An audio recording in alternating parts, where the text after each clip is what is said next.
You're listening to Chunktober from Two Chunks and Hunk.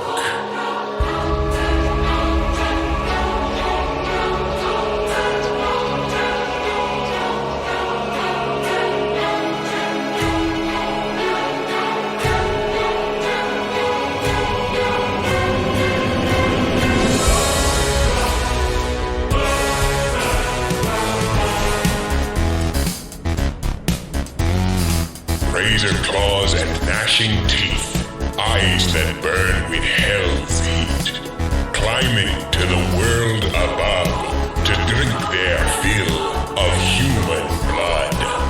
Listener, make your final stand, for the hour of monsters is at hand. You can't hide and you can't flee the creatures of Chunktober III.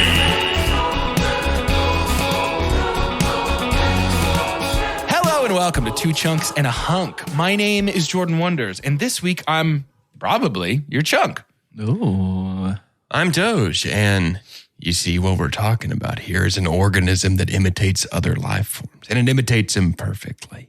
When this thing attacked our dogs, it tried to digest them, absorb them, and in the process shape its own cells to imitate them. This, for instance, that's not dog, it's imitation. We got to it before it had time to finish. Finish what? Finish imitating these chunks.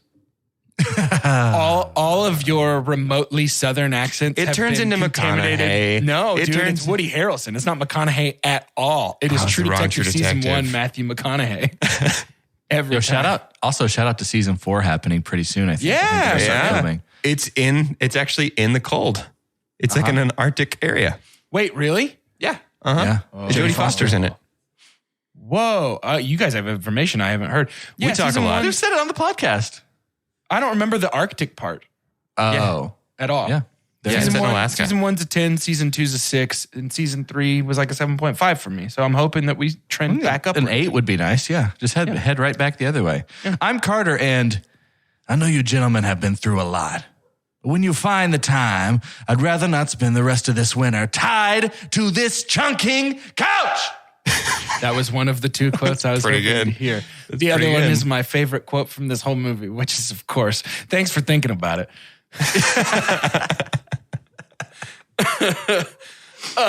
Well, you're probably, if you're a longtime listener, you're probably wondering First-time why we all caller. introduce ourselves as chunks today. What? And it's because, to part the curtain a little bit, Hunk doesn't matter, so it just sort of gets handed out. So we decided that we're going to litigate our hunkdom live on air for you right now based on Carter's criteria, which is who will be handing out the best candy to trick-or-treaters. We have at the Willis household, it was Carter's choice. It often is, because I like to be the person to pass them out. Sure. Chelsea's too much of a pass router.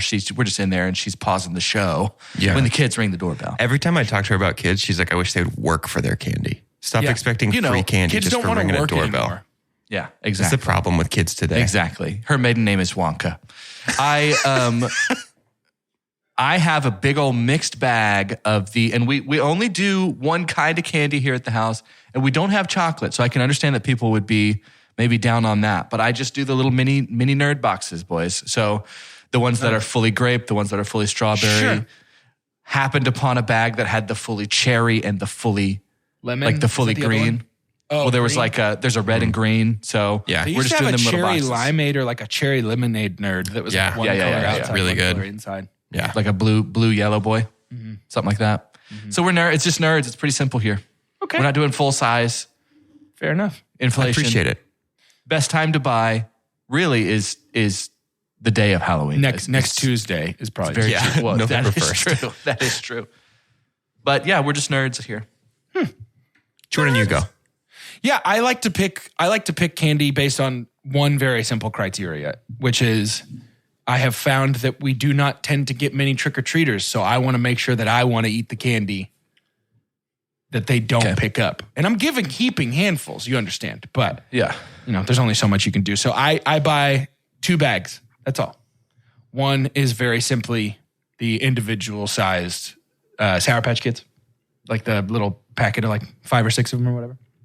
And then there's a mixed bag of candy at our local Target that contains Reese's Pumpkins, Oh, yeah. Runkins. 100-gram bars. Dang, dude. 100 grand. You know, that's one of the hardest places, or one of the hardest things to find is a 100 grand bar. Not a There big are not many places. You like a full-size boy? Is that what you're talking about? Mm-hmm. Yeah. Oh, that's tough. like a big one. Yeah. Yeah. And then I believe it also has the Hershey's cookies and cream bars. Ooh. The, Those are like the white elite little for white me. speckle boys. The kind of Those are Dalmatian-y like ones. elite for me. Those are great. Like the And choices. then I think it's like either Butterfinger or Heath. I don't know. It's got a filler candy bar, but I'm happy with it. The only thing that yeah. can make it better is if it had Take 5, the one with the pretzel, the caramel, the peanut butter, Yeah. the nougat, the whole 9, then that would be a perfect bag of candy. But it's every bag has to have its filler piece, and I'll take a Butterfinger as filler all day. Butterfinger's my favorite There's no candy filler bar. piece in a nerd's bag. Is it really your favorite? Yeah, it is. Interesting. Yep. So I don't know here's that I've ever met anybody that Butterfinger was their favorite, but I Number think one. everybody likes it. my number one. Specifically, like a Butterfinger Blast. Like Butterfinger in ice cream is the best candy bar to put in ice cream. Do you remember Anyway. Butterfinger BBs? I do remember them Them fondly. little spheres. So full disclosure for you guys, I could throw Butterfinger the buckshot. Go ahead. I could throw the game pretty easily right now because I haven't bought candy yet. So now that I've heard what you guys are going to buy, I could just say like I'm going to hand out money, and then I win, and I'm the hunk because that's except better you than what don't, you've 'cause said. It's not candy. I hand out to-go boxes of Panda Express. Right. Do you want orange chicken? Okay, do you want chow mein or rice? You got to go fast. There's other kids. And just I don't know. I feel like a little more preamble is necessary before I say this because historically on our show, every He's trying time to think of what candy he's no, gonna it's say. because I know what candy I'm going to say. And every time I say this thing, I'm like, guys, this is such a special treat for like a special me time. You guys are God, like, if you say you guys are almond like, joy. oh, that's gross. We usually get the bag of, we get 2 bags. We get the bag that's got like the individual like M&M's, Snickers, like kind of just your classic candy mixing bag. But then we usually end up getting the one that's like the 4 different kinds of just plain Hershey's, where it's like, here's Hershey's with almond. Special dark. Here's special dark. Here is Hershey's crispy. Yeah. Because that's if I'm going to have to eat something after Halloween, I just want the plain, You're unadulterated talking about the little one chocolate that's got vibe. like Mr. Good Bar and all that stuff in it? Yeah. Crackle. Uh-huh. got Yeah, it's like Crackle, the Mr. little Good like bar. the Yeah. foil on the little individual guys. Yeah. Sure. That sounds like candy that the parents would like. See, I knew that was coming, but it's because we want to hand out something with nuts in it to get rid of all the weak children in case they're allergic to it. I usually just smear the knockable space on my door with peanut butter. Yeah. Yeah. Take care of most of them. Yeah. So who Like wins? the blood of the angel over the threshold. I would say probably Jordan. Congrats. I know that the angel didn't bleed. It was the blood of a lamb. I know. I actually don't know why that you were just like, yep, Jordan's is better. Well, it is. Yeah. Hey, wait, who loses and why? Who's the last place? Yeah, who's the last place and why? You're trying to For kill me? kids. For me, well, I was going to say just nerds is last place, personally. I don't know. See, I appreciate That's it. for me, though. That's for me, though. As I am devouring Here's my what bounty happens, though. as a child and it's all chocolate, I'm like, you know what? Actually, a nerd would be great right now. We're trying to build a neighborhood reputation because if I'm nerds again, I'm the All of a nerd's sudden, house. you're the nerd's You're guy. the nerd Yeah. guy. Yeah. Now I've got a name. And I'll tell you what, if you do little boxes of nerds, but you mix in like, let's call it 10 of the big boxes in there. And just every once in a while, a kid gets The rainbow lucky one? and gets the fat box of nerds. That'd be amazing. Now you're building something. Now you're building something. Can you commit fully to being the nerd house and like they come and you like open up your door, like using a nerd rope as a winch? And like, I'm Can you just call like, everybody nerds when they show up? can you When- fully when, nerd what's it, up, nerds? nerd it When you out? open the door, what's up, nerds? And then they trick or treat, and then you just chuck boxes of nerds at them. Yeah. The inaugural group of kids that come get to see me like I just like blow the nerds out of my hand.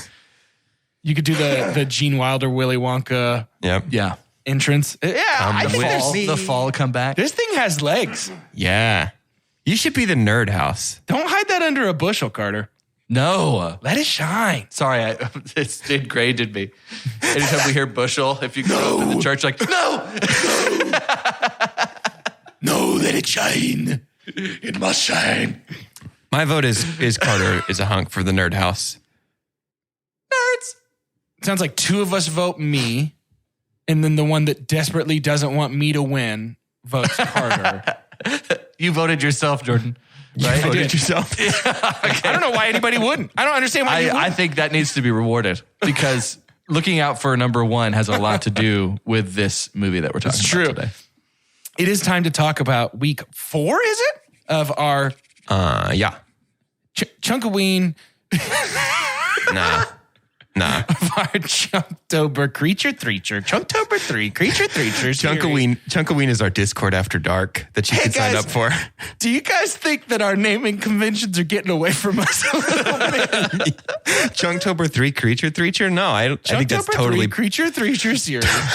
I love it. Eventually our podcast is just going to be one big in-joke that is completely imparsible to people who have not listened before. People are going to be like, you want to start listening? You got to go back 2 years. This is our 5th one, by the way, my friend. Oh, it's our 5th. Oh, 5th. 5. Week 5. Okay. There we go. Is that real? Huh? Yeah, you're forgetting The Descent. I just wanted to guess which one you were forgetting. The Descent. The Fly. The Host. Trimmers. Trimmers. I forgot because we swapped out Trimmers. Yes. Yeah. Week 5 of our Chunkaween Chunktober Creature Threacher series. The movie is known as The Thing. And I'm desperate to talk about this movie, and I need a synopsis from Dezois. Picture this. Done. You've just rung my doorbell. And you said, I hate everything that you have on offer, but give me a synopsis. What do you think I should do in that moment?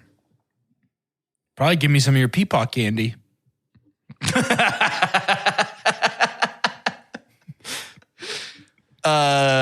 You say, you go to the extra room in the house and you say, wake up, Nick. Get out here. You know what's funny? I wish. What's funny is that Peepaw candy. that kind of candy, like that's Christmas to me. 100%. No, say it. That kind of candy. What kind of candy? Say it. Like say the word. mixed Hershey's that are in the like half paper, half foil. Yeah. That's so Christmas to me. Really? Like in your stocking? It doesn't feel old anymore. Oh, bro, at that's Christmas. stocking stuffer. That's the like foot. That's the toe. It doesn't feel old at Christmas anymore to me. It feels like traditional. Doesn't feel old at Christmas anymore. It feels like home to me.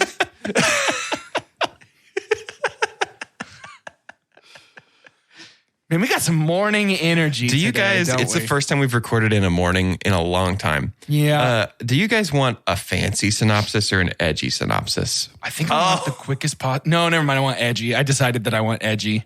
Edgy is quickest. Edgy. Those. One man, two faces. This week's synopsis was written by Goth. Nice. Just the concept. Yeah, it's written by Goth, but then they have in parentheses their username is brooks at od.ee.wits.ac. Some other things. Odie? Their email like address. the Garfield dog? Like Garfield's dog? Well, it looks like it's by Goth Brooks, which would be a great Halloween costume. Oh! So it's November 1st. Yeah, Pocket that one away for next year, I guess. In 364 days. Goth Brooks and Chris Paynes. Yes. Isn't he the one that did Chris Gaines? Goth Brooks. That is so powerful. Goth Brooks. An American scientific expedition to the frozen wastes of the Antarctic is interrupted by a group of seemingly mad Norwegians pursuing and shooting a dog. The helicopter pursuing the dog explodes, eventually leaving no explanation for the chase. During the night, the dog mutates and attacks other dogs in the cage and members of the team that investigate.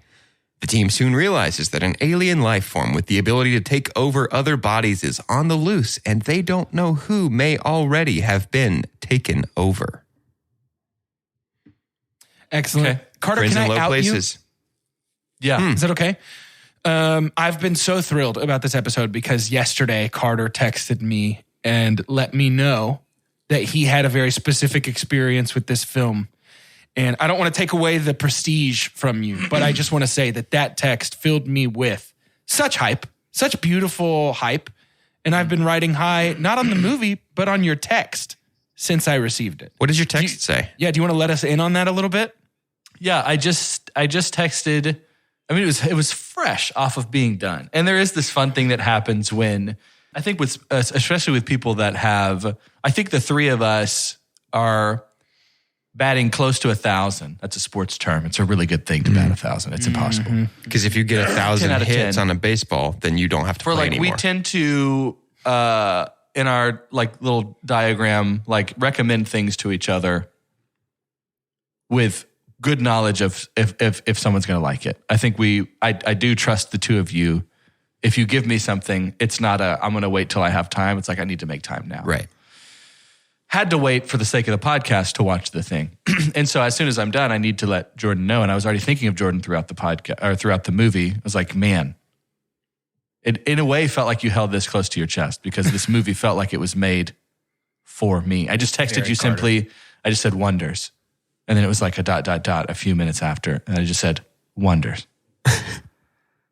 And I was sitting there and we'll talk about it obviously now because it's on the podcast, but I was thinking about like, is this something happens when there's something new in your life? Like say a local restaurant that you're just introduced to and you're like, wait a minute, is this my weekly? Like, is this the one that, is it about to take, is it taking the spot of a place where I know everybody's name? There's a like taco place by back. me that's Am I gonna Finally hurt kicking somebody's Quiznos feelings? to the curb, yeah. So this was is this, and we'll find out by the end of this podcast, is this a top 10 for me ever? Wow. Movie. It has all the pieces that I love. When I looked at the genre after the movie, I was like, oh, that makes sense because it's technically called, according to IMDb, a horror mystery sci-fi.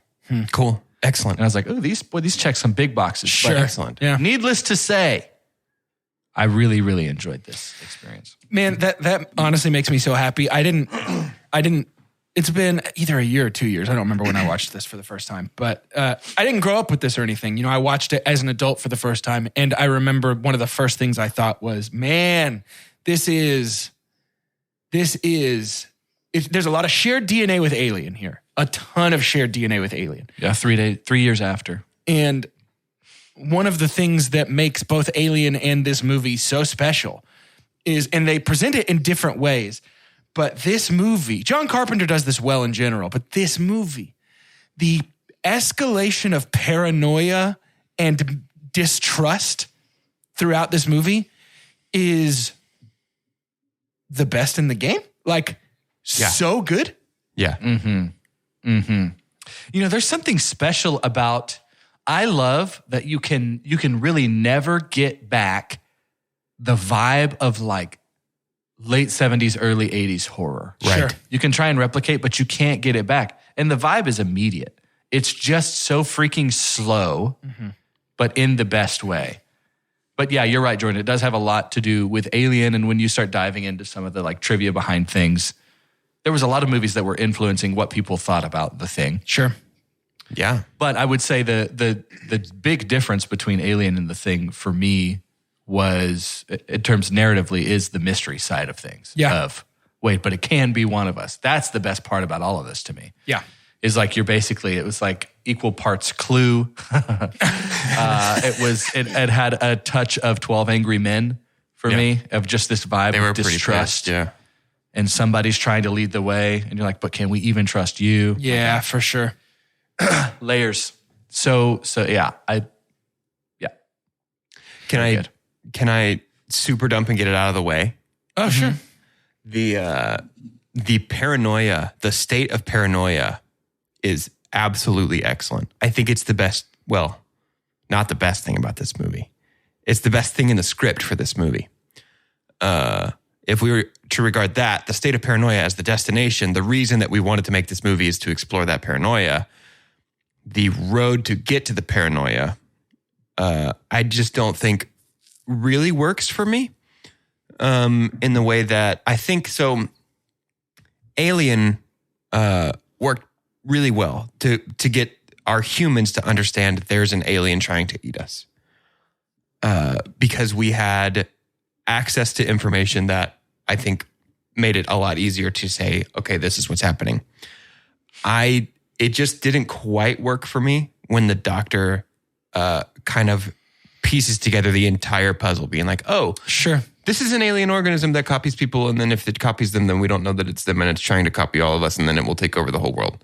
Dr. Blair, That was a little bit like, I don't know, that felt like a kind of a stretch to me script-wise, and maybe it's just because I am aware as a 2022 boy, I'm aware of the lack of computing power that old Doc was working with there on the computer screen when he watched that 8-bit I love animation. old takes on computers, by the way, where you just sit at the computer and you're like, is this going to be fine? And computer's like, it's not going to be fine. Computer says, It's like, I mean, that's oh, a 3-beat though. No. That's a 3-beat, right? The Fly, the Thing, and then Alien all had a moment of just zoom in on green text. Computer what do say, it say?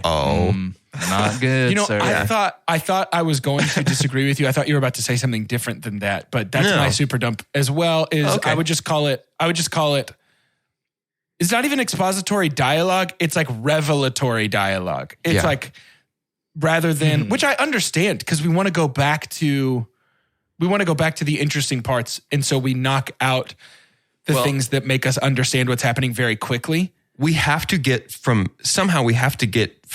this dog became a monster we have to get from there to the monster's trying to be all of us. And I think that just felt like the only / quickest way that the scriptwriters could think of to get from dog monster to maybe we're all monster. And I understand that the point is like, here's what's happening. Let's move on so the movie can happen. And I'm okay with 100%. that. It doesn't bug me at all. It is my but- super dumb. Yeah. But there, in that vein, it's so interesting that that's how we open up our book so that we can continue reading, because something that this movie does so incredibly well is build tension through confusion. Mm-hmm. And when we open and spend 4 minutes trying to snipe a dog from a helicopter, it's not fun. Yeah. And you're like, oh my God, why are they doing this? Leave this poor dog alone. And you spend so long that by the time it's over, I find myself almost switching teams and being like, something's wrong with this dog. Kill this dog. Yeah. They've got to be Definitely right, kill right? this dog. Yeah. What a great opening. It's an incredible opening, man. Yeah. I love you're just catching the tail end of the prequel to the thing. Yeah, dude. Which they went through a lot, and they're just trying to oh man. From camp to camp is just like walking across the frame of the storyboard and being like, wait, stop, don't do this. I feel like if they wanted to, because, they remade The Thing in 2011. I feel like if they wanted to do a thing again, they should have done The Thing, what happened to the Norwegians. Well, And isn't done it a prequel? Is it? The 2011 movie? Is it? I don't thought it know. was just a straight up remake. I'm not sure. I think it's a prequel. Oh, Never saw it. Apparently they use CG instead of Regardless- practical, and it doesn't hold up. It understandably got poo-pooed on. Yeah. And every critic that I read was like, why? why did you do this? They're like, it doesn't even hold a candle to what John Carpenter did. Yeah. Which The Thing was actually a remake of The Thing from Another Planet from the early 50s. Which was inspired by a novella. Exactly. The filmmaker of the one from the 50s, I don't remember that guy's name, but was absolutely not a fan of this. He was like, if you want gore, go to The Butcher. Don't go see this movie. So stupid, guys. Chill. There's this thing with movies like this where this thing, LOL.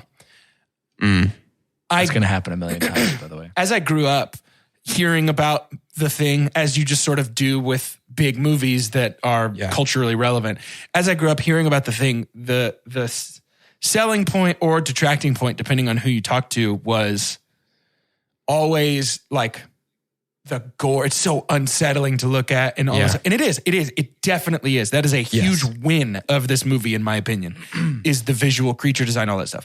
But what never got sold to me, which is the selling point for Jordan at least, is the tension and the ever heightening sense of fear in this movie. Yeah. This is not Hereditary scary. This is not a movie that's going to make you check behind your bathroom door when you go pee in the middle of the night, but it is going to stick with you. And I think that it sticks with me equal parts, horrifying visuals as it is just the sweaty back tension that it builds the entire time through. And that's what's most impressive to me as a filmmaker is the ability to make me sweat it out with you. Yeah. Yeah. It's very good. It's very good. I enjoyed this movie so much. Here's a hint as to how much I enjoyed it. My super dump. Super dumps are always fun when you really like When the you movie. love a movie. Is Dr. Copper's nose ring. I was in. I liked it. It's so dang close to his face. It's very close to his cheek. Like, what is he doing? Anyways, let's move on. I'm so happy you liked this movie this much. I'm thrilled. I loved it. I'm thinking about because it's totally valid what you're saying about Dr. Blair when he's just revealing all of that stuff. But to me, it just made me love this movie just as much. No, I hear that. Because in that, I was already in the mood that I was like, that's hilarious. Like, I can't believe it's happening that way. Yeah. But it was like Wilford Brimley is telling me, is waxing poetically with his science brain that happened in 2 minutes, how to keep the movie going. Yeah. And I was for it. It couldn't do any too much wrong. Any wrong was right at that point. Yeah. In my viewing experience. We're about halfway through our episode runtime already, and we haven't talked about young Kurt Russell. And I, for one, will not stand for not talking about him anymore. 31, man. 31 years. This man age. is so intense looking. He could put on any hat he wanted to, and I would think it was cool. Yeah, that's a cool Right? hat. That's a pretty cool hat. It's not, though. It's a stupid hat. He's straight up Yosemite Sam. He's 100%. Yeah. 100%. Sticks of dynamite in hand, Yeah. big beard, But there's something about that where crazy hat. Something about, and I don't know, Carter, if that's maybe part of the vibe of that late 70s, early 80s horror, but like, I feel like horror movies now, the costuming of the protagonist is like much more chill and normal. But that feels like a key ingredient of horror and even action movies of this era of like, hey, what's the wildest thing we can put somebody in? Yeah. And for Kurt Russell, it's like, let's put him in a big beard and have dynamite and then a big old cowboy hat. Yeah. And that'll be fine. People are going to love it. It did not hurt my experience that what is a guaranteed probably top 3 movie on my list of all time is Alien. That Sure. We're 3 years apart and they kind of felt similar in a way. Whereas Alien is, hey, the restaurant you love actually has a back room and here's this 10-course, sexy, beautiful, gorgeous, well-plated meal. And then all of a sudden, some years later, I have an experience that reminds me of that, but it's literally just out. I'm just out at like some farmhouse and it's this rustic style. Yeah. You're on like a patio. Gritty thing that's like, there's no forks or knives or anything. It's like you eat it with your hands. Yep. And you're like, but dang, the last time I even felt this way was at that sexy meal, which is so bizarre to me. Yeah. But yeah, it's just, whereas Alien is like slick and small, all of it is small. That's the thing that I think is a recurring thing for me in horror. When our setting is very tiny, is great.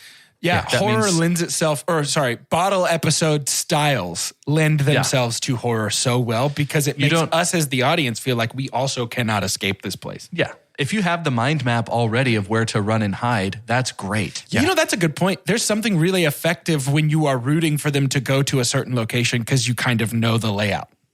Yeah. That's a good It's point. like, hey man, get out of there. Never thought I was about There's thinking nobody about- in the helicopter. Just go. Just leave. I was thinking about just the layout of that base and how effective that would be for like a VR horror experience. You know what I mean? Oh, Since for it's such a sure, small, dude. like you could easily replicate that.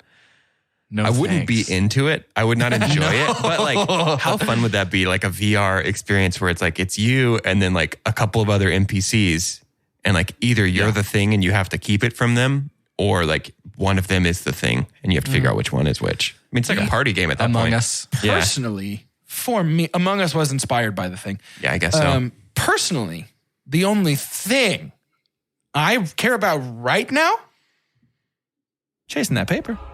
Let's go to ads.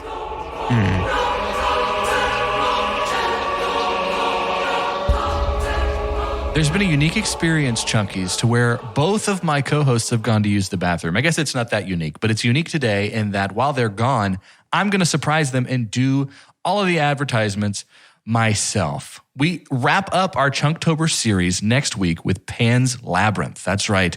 Diego del Gorbo himself finishes this for us as only he can. Guys, I want y'all to rate and review this podcast. Seriously, we're really close to some fun little achievements here in terms of how many ratings and reviews we have on Spotify and on iTunes. You can do it on either. Best to do it on both. Spotify is great because that feels like the new place to go to stream that kind of stuff and have people that we don't know about the podcast. But if you know anybody who doesn't know about the podcast, what are you doing? Please go let them know. If you got $3 in your pocket that kind of reanimates every month, that's especially convenient for you because you can do the $3 tier of Patreon, in which you get an extra bonus episode and you get to vote in our voting series. Whenever those come up, there's about 4 or 5 of those per year. Then the $5 tier is Patreon. So not Patreon, it's Discord. This is what happens when you do this alone. The $5 tier is Discord, to where we have a growing community that loves movies as much as you do and can even educate you on some things that you don't know about. It's just a wonderful environment to be in. Come on over there, gives you some access to Box Office Ball and just a lot of good goodies for your 2-chunk pleasure. Back to the show. The guys never came back. I was able to do this without them. They never came back. Let's be honest. The folks who get the credit for a lot of innovation these days, they all kind of look alike. Don't you want to learn who really did the work? Well, that's exactly what we're going to do on They Did That. We'll introduce you to the little-known people who changed the world and pushed forward advancement in technology, science, fashion, and more. She was the first Black woman, to graduate with a master's degree in chemistry from Hawaii College. Listen and follow They Did That wherever you get your podcasts. Academy Award nominee Carey Mulligan and Emmy nominee Zoe Kazan star in She Said as New York Times reporters Megan Twohey and Jodie Cantor, who together broke one of the most important stories in a generation. A story that shattered decades of silence around the subject of sexual assault in Hollywood and ignited a shift in American culture that continues to this day. The film co-stars Oscar nominee Patricia Clarkson, Emmy winner Andre Braugher, and Tony winner Jennifer Ely, with Academy Award nominee Samantha Morton. She Said arrives in theaters November 18. We're jumping right in, Doge. I already did all the... While you both he were did it gone, I all. did it by myself. He did it all. Oh, did you do a good job? I did it, honestly, one of the best. Oh, good. So that's your role every week now. Okay. It's like I get a break in the middle of every episode. I'm fine with it. I'm going to super pump because I've been waiting to talk about this the whole time. Okay. There's a scene in this movie. It's my favorite scene in the movie, personally. It's one of my favorite movie scenes ever, probably top 10, I think. It is perfect from top to bottom. It is tense. It is scary. It is mysterious and fun. And it is the blood testing scene. Yeah. It is literally So perfect. good. It's perfect. The reveal of how it reacts. Yes! Boy, Oh my did that gosh. make me You jumped. jumpy. You jumped. Yeah. Dude, it is. It was so in your face, more extreme, which I should have known better, and how extreme the scares are in this. That it was just like this, blah, like it just like came out. I was like, oh my God. It's not, it doesn't like writhe around in the little Dude. petri dish. It's like, it's Jordan. straight up. It's just like, it comes right for you. Man, this whole scene is from the beginning with the flamethrower and the dynamite. Nobody trusts each other. Everybody's nervous. They would all kill each other given the chance. Kurt Russell literally does. Like, he doesn't even hesitate. Somebody steps to him, done, gone. It is, I feel like you could write a semester's worth of film class just on this scene with building tension. It's perfect. Yes, it's so good. And it's on the heels of someone finding and accusing McCready of finding his like fatigues or whatever that have holes in them, which we've said like that means that person has turned. And to writing credit as well, sentences. So the sentence that McCready says, I know I'm me. Yeah. And I know not all of you are them. Because if you were, I'd be dead. Yep. But some of you definitely are. That sentence so sums vague. up this movie. That sentence sums up the tension of this movie. Because, by the way, we don't even know if McCready's McCready, by the way. Right.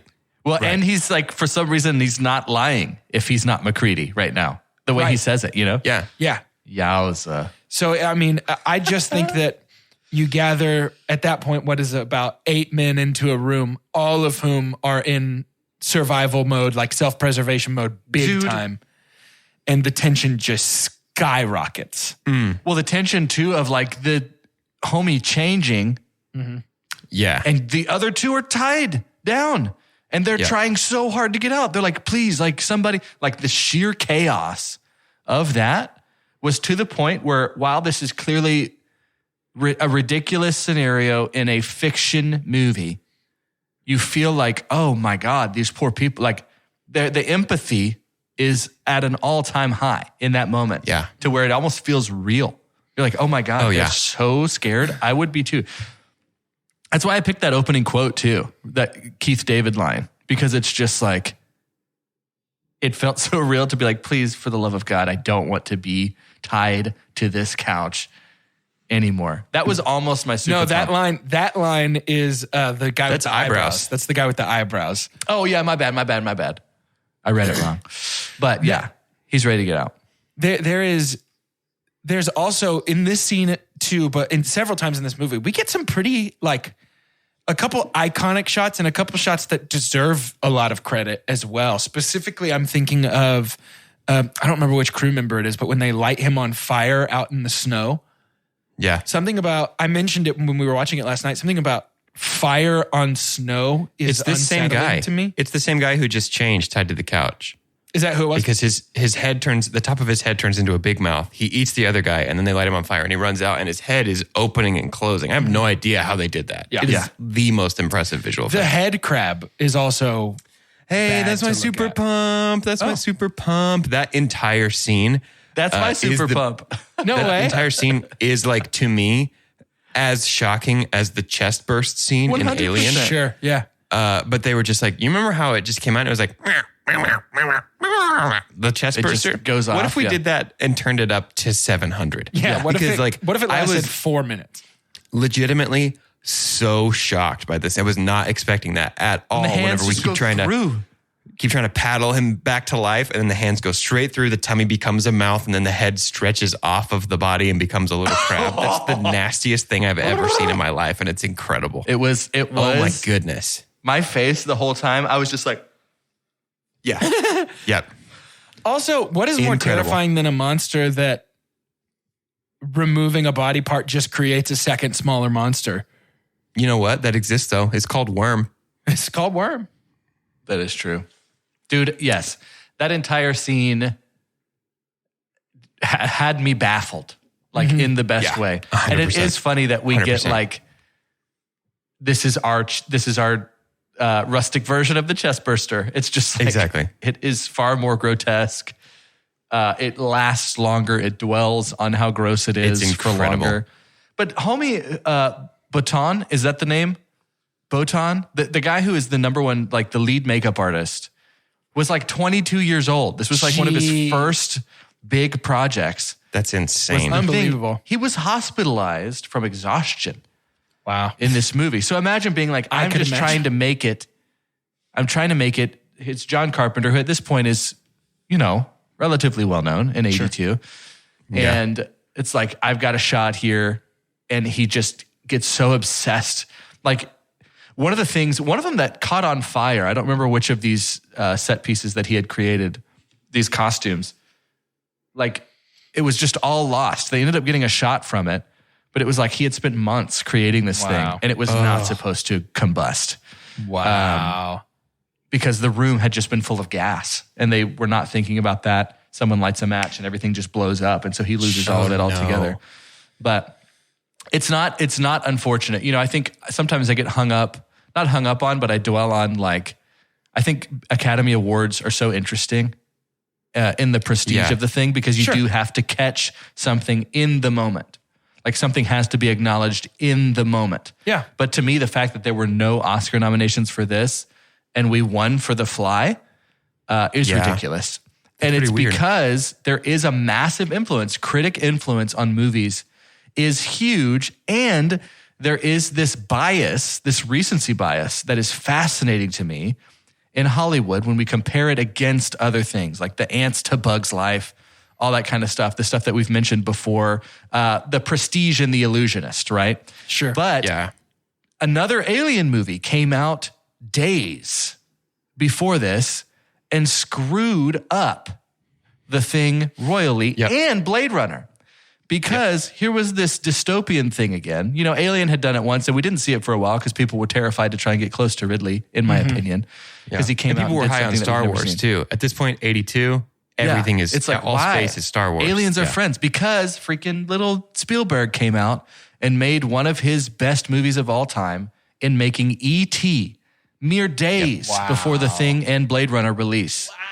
And so E.T. comes out. Year. Dude. Yeah. 82, man. E.T. comes out and everybody's like, this is it. The warm, fuzzy feels. And now you give us this macabre, like nasty looking. Yeah. I think some people interpreted it as lazy and cheap. And, you know, it's like, where's the chutzpah? Like, where are the relationships with the alien? It's like, well, there's clearly a relationship to this alien. It is just the antithesis. And so that is so funny to me because you had everybody. It wasn't just a fan favorite cult classic, even though The Thing is a massive cult classic on like Mount Rushmore of cult classics. Sure. But it's almost not because even the critics backtracked. That's so funny to me. Oh, really? Yes. It is Ebert. widely considered like a masterpiece now. Yeah, Ebert even was like, what was I thinking? You know, it was like in the heat of the moment. But there were people that were just down on it because other people were down on it. There is such a I mean, this interesting movie asks for a very visceral reaction. So I don't think it's unfair to say that if this shocked you in 82, it might not have been a positive shock. Sometimes we mistake like leadership for the first person to speak up and speak the loudest. Right. And I think that happens a lot of the times in the movie business. I think it's so fascinating. It's almost like if there's a movie that you're pretty hyped about, I wouldn't look at reviews until a week in. You really shouldn't until after you've seen the movie. Because somebody's going to have the big first voice, and if they've got enough clout, you're going to think that influences it even more. But it is. I sat there watching it, knowing the history of all of this, and just could not believe that these people were saying that this was a bad movie. And some of the things that were being said were absolutely hateful. It was like, wow, what a great J&B whiskey commercial. You know, they were just being really, really awful to the movie. But, you know, Carpenter got the last laugh. He loved it. He said this is his favorite movie he's ever made. I think Kurt Russell has said the same, that this is his favorite movie he's ever done. It has to be, right? It's so cool and it's iconic. You know, there's something. Alien does this with the xenomorph. Predator obviously does this, and The Thing does it as well. There's something so scary when something that looks like it should be a monster, a mindless killing machine, exhibits reason, thought, planning. Yeah. And when The Thing has taken over, I think it's the doctor, and he's checking his surroundings. Yeah. Like acknowledging that he should not be seen doing this thing. Yeah. It's like, ooh, this has gone beyond like single cell organism trying to stay alive like a virus. And this thing has a plan. Dude, it flew here in a ship. The yucky thing to me is the conversation. I'm much better now. I'd like to come inside, please. Dude, I know. Can I come inside, please? I don't want to be out here anymore. I'm much better now. Ugh. Yeah. It's terrifying. It's absolutely terrifying. I mean, from the moment, I don't know, man. I found myself looking to make sure I wasn't watching like what do you call it when they come out and do a new edition of like an old movie? Like Lucas did it for the original like a trilogy. remaster, basically. Oh, yeah. Yeah, like remastered, because I couldn't believe the effects in some of this. I know, right? Like even our sweeping shot of the UFO that they stumble upon that's in that huge cavernous It's a painting type thing. It's just I love a big it. painting. Right? Oh, wow, And cool. that's definitely, Tim Burton's done that a lot. Like he did that in the Batman, like the Manor, Wayne Manor and stuff like that. It's all these matte paintings. This was super common back then. When I went to the Academy Museum in LA, they had a whole thing full of the big matted paintings that were used as like backdrops. So even like the North by Northwest, Mount Rushmore, all that stuff. It was really fun. Oh, that's really cool. Yeah, super cool. But That's really cool. in like another thing about the creepiness of it is when we first see the split face, multi-legged like frozen one that they find at the Norwegian camp. Yeah. It's like, I think the writing is good there because scientists would want to know more, right? In some horror movies, you're like, why?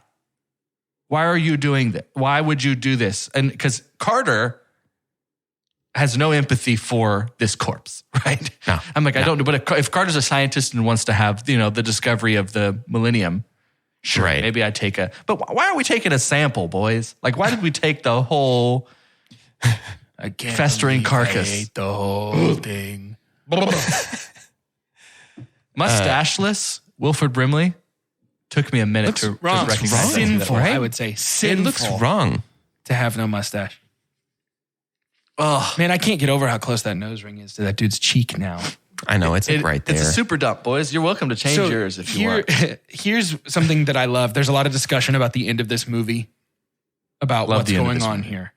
I want to hear everybody's theories too. So, well, there's from what I've seen online, there's 3 basic theories, and I'm saying I want to hear y'all's theories. Yeah, but go ahead. I have one. I do too. I guess I do too. So, let's not give an overview because I don't want to reveal it. But my personal theory is that they are both the thing at the end. It's my favorite. It's my favorite version of the theory. I don't know that anything really points to it, but I just think it's very fun because the they are both the thing theory essentially says at the end what they're doing is feeling each other out to make sure the other one's not a person. And when they say, why don't we just sort of rest here and see what happens? And the other person agrees. They're both just kind of agreeing, let's chill until the rescue team comes, Because a human's going to freeze to death in like 20 minutes out there. Yeah. So that's my personal favorite theory. I like that theory. I don't know if I think that Keith David is the thing. Oh, I think he's the non-debatable one to me. Really? Oh. No, see, I think Kurt Russell's the non-debatable one because there's no way He made it out of Homie that walked basement. out of that exploding shack. Yeah. Yeah. You know what I mean? He was in there when it went up. It feels to me like the thing kind of had identified him as a target and was waiting for him to be able to take the leadership, for the words to mean something when he says, hey, don't kill me. Let's just wait here for a second. Mm-hmm. Yeah. Because the thing knew that Kurt had sort of proved his innocence, proved his humanity. Yeah, but Childs is so trigger happy to just not be trigger happy there at the very end is strange. Because he's almost dead. It's because Mac won his trust. Because Mac was like, okay. You know what I mean? Like, and I think that's, I don't know. I love it. I mean, you get to I love pick, that right? there's You multiple kind of get to theories. choose Yeah, that's why what I you like want it. it to be. That's why I like Yeah. it. Yeah. I think it's Mac. There's some other reasons. I think it was Mac early. Oh, really? I think the fact that he is one of the only ones, it just felt perfect because he was one of the only ones that is secluded in terms of his quarters, just off in a shack. And so we could have seen him But he get tests got. his blood, though. We never see him We pull don't that blood know. out of his body. We don't know Yeah. whose So blood it's like, that I is. feel like it was a setup. And, Keith David's character is calling it out. He's literally being what I was as the audience of like, that's absolute bull. How can we trust you? And the quick thing of like, somebody could have torn up my uniform and stuff. But I also like the theme of, I think McCready gets caught early. The moment that we see he never won chess. I think he loses chess, gets pissed, destroys the computer. And in my mind, I was like, that's a narrative that he's like, he's lost from the start. And so I love the idea of it being him because that's why I had moments where I was like, this is like Clue, which feels so weird. But when like the butler, the person who's ultimately in the most control of the environment is exactly where they want to be. Also, we're watching Survivor. Also it's like, I think that being tricky is a fun theme that is always like pretty attractive to me. Yeah. And something that I want to be. I wanted to be McCready and have full control of that situation. But there are so many signs pointing to, it feels like, that McCready has been for a long time. But outside of that, man, it's so much goodness. And what a bizarre, rewatchable movie.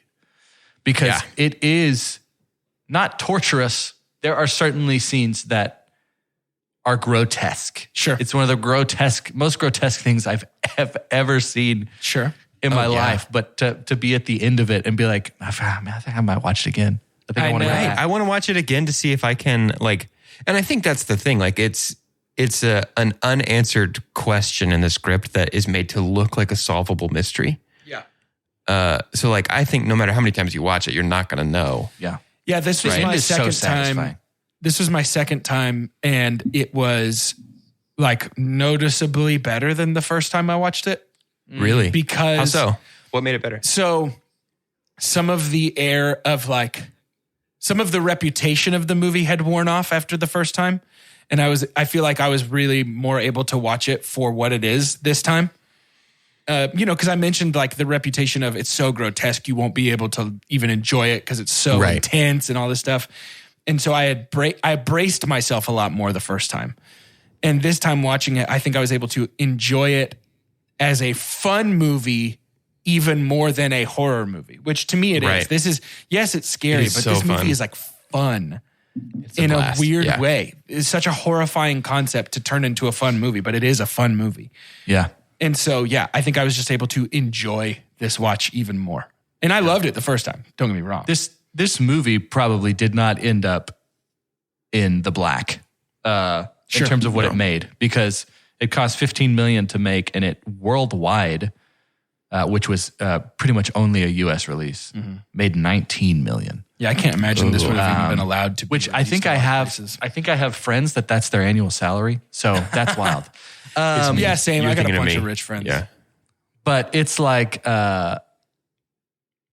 I'm thinking about this too, I just get so fascinated with the outside environment of the movie business. But the thing gained a lot of momentum back almost immediately at home release. Yeah, and so when we're thinking about 1982, really anyone's opinion, critics are going to have the first opinion solely. So imagine if Rotten Tomatoes, which it still does, but you start to see the audience review. You also get to see what other people think about something. I think sometimes I'm ignorant to the fact that before the internet was a thing and much less a popular thing, it's all you had to go off of was just your own personal motivations and what your neighbor said, or what what Ebert and Roper said.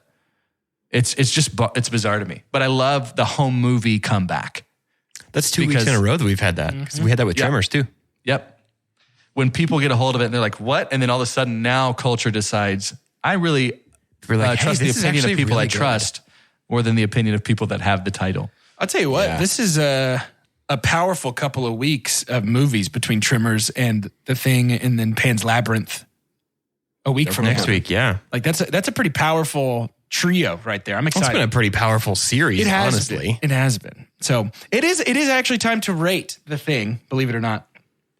And that's gonna go a little something like this. Scientific cinema scale. It's here. It's the same science that Wilford Brimley tries to use to help us understand The Thing, its motivations and where it came from. It is perfect. There's about 11 pixels total in this science. And as follows. The best thing we could ever say about a movie is own it, don't lend it, buy that poster. The next best thing is buy it. It's followed by rent it and then stream it. After that is forget it. And last but certainly least, the worst thing we could ever say about a movie. God hath forsaken us. I'll go first because it was obvious within the first 5 minutes of this podcast that even with the fact that the Diabetes Man had a massive narrative influence just because he played a broken game of asteroids, I still buy the poster here. This is such a wonderful timestamp. It is you'll never catch it again. It is it happened once. It will not be remade with as much prestige ever. No. And there's just so much special stuff. Like the fact that it ended up being Kurt Russell felt perfect, even though a lot of the names that John Carpenter wanted would have done well. We had Clint Eastwood. We had Harrison Ford talks. We had Jeff Bridges. Any kind of gritty, somewhat country man had a shot at this. Harrison then in Ford came- already seems like he's taken over by an alien entity most of the time. So Right. And then in comes Kurt Russell and Wilford Brimley and Keith David. Yeah. And it is one of the best experiences I've ever had watching a movie for the first time. I love it. Yeah, I'm buying the poster. I'm buying the poster for the thing as well. It's first of all, it's legendary. So, there's definitely some clout bonus to something like this. Yeah. Gone with the Wind is legendary too, though, right? It's tough to put Right. things in that category Totally. because like some of that stuff is absolute. This is legendary in a way I care about, I think is maybe a way to say it. Like, this is the type of legendary that earns a lot of respect from me, number one. And then number two, it's just a great movie. It's scary, it's fun, it's thrilling, it's funny. I don't know, man. This is one that I could rewatch every single year and never get tired of it. Poster for me as well. Yeah. Specifically this one. Yeah, it's the a great original poster. Carpenter hated that poster. Did he really? Yeah, because it was like a, hey, take it or leave it situation near the end of the entire production process. Yeah. And he was like, that doesn't have hardly anything to do. And I don't want people to think it's just another slasher movie. He was like, they might as well just airbrush a bloody knife in that character's hand. Really? He's like, it's just going to feel like Halloween to everybody. He didn't want to do that. I love it, though. I love that poster, though. I do too. It becomes iconic, right? The mistakes. Right. Yeah.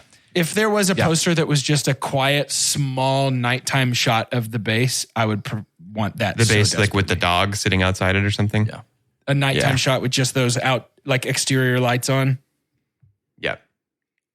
Ooh, it's so good. It's so uniquely 1982.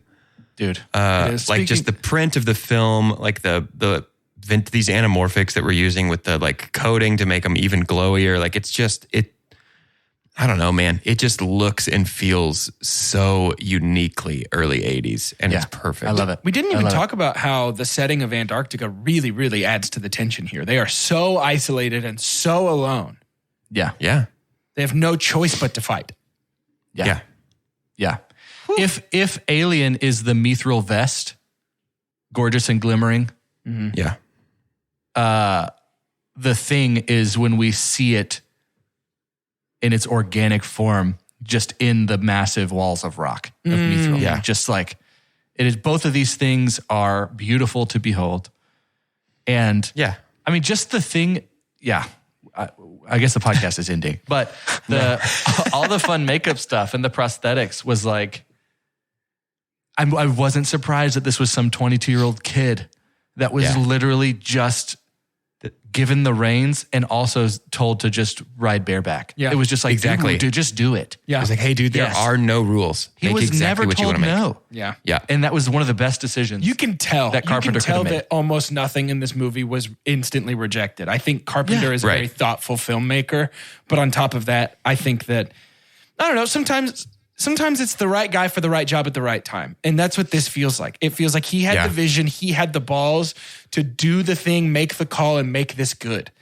And I think a lot of people would have been scared to take some of these swings. And I really appreciate that John Carpenter, who has grown on me so much over the last decade of my life, just getting to know his filmography a little more and getting to know his music taste. Ennio Morricone does the soundtrack for this movie, and it's so which was a minimal total and shock. cool. I don't know. Unlike anything I've ever heard from Ennio The Morricone. movie's a slam dunk, man. Yeah. Yeah, if you're listening because you love us and you haven't watched this, watch it for sure. Oh my God, it's free please on watch Peacock the if thing. you can bear that app. Yep. Free on handle Peacock. If you can handle that app. It's terrible. But next week we are wrapping up. It's 1 week late. It's past Thanksgiving, past Halloween by just a scooch. you know, that Halloween stuff's still going to be up on November 1st. But we will be Candy watching will still be cheap. Guillermo del Toro's Pan's Labyrinth, and I'm very, very excited about it. This We've all is seen that. our first Diego del Gorbo. No, I haven't. You haven't seen Pan's Labyrinth? I have Oh, not. buddy. It's a great movie. It's our first ever Diego del Gorbo on the show. It's crazy. For being somebody that we talk about so frequently. Well, we talk about the falsely... We The talk about Diego misnomer del Gorbo. We've version. never talked about Guillermo del Toro. I'm not sure who that guy is, but I'm excited to No talk Diego about del his movie. Corvo. Doge, I'm so excited for you. Yeah, you're going to love I it. am excited for me too. You're going to love it. This is frequently in the top 20 movies of all time. Cool. I very much enjoy Diego's work. Really much Diego boy. I'm a big, really much This was a enjoy big, work of Diego.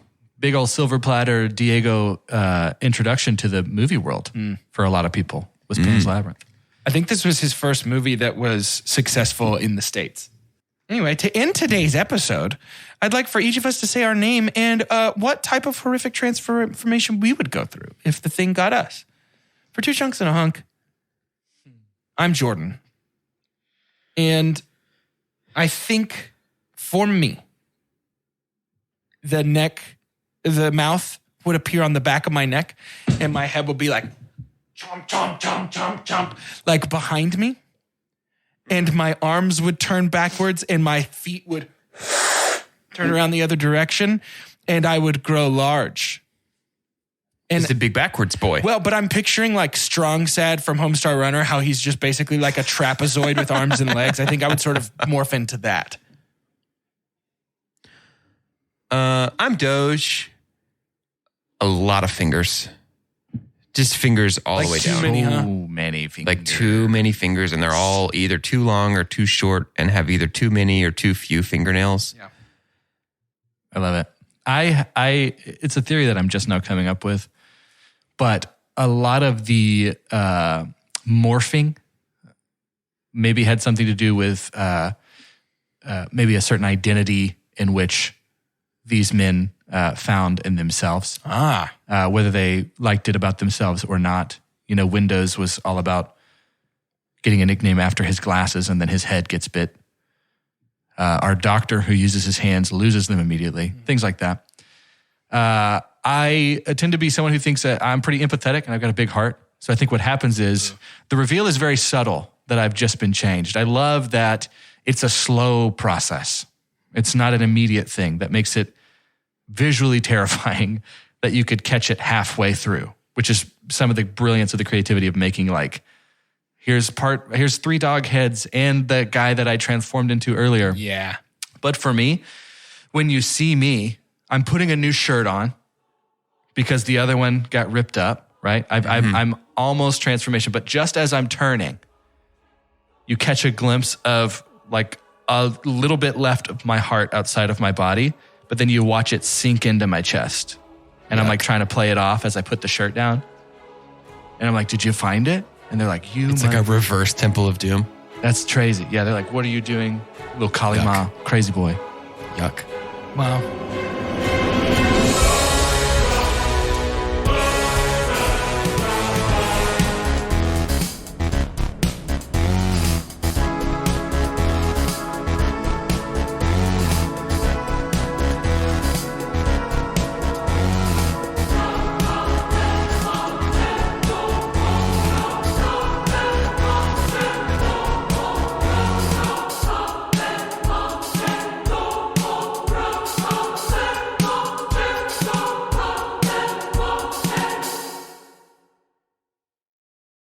Your favorite band's about to play a sold-out show. You got in. Over here! With a friend. And found a spot close enough to see the set list. They're definitely playing your song. When you're with Amex, it's not if it's going to happen, but when. American Express. Don't live life without it. TCM's award-winning podcast, The Plot Thickens, is back. This time with legendary actress Pam Grier, the fearless action hero who beat down the bad guys on screen. Yet her toughest battles began the moment the camera stopped rolling. Join us for our new season of Turner Classic Movies podcast, The Plot Thickens, Here Comes Pam, hosted by TCM's Ben Mankiewicz. Available now anywhere you listen to podcasts. Visit tcm.com/podcast to learn more.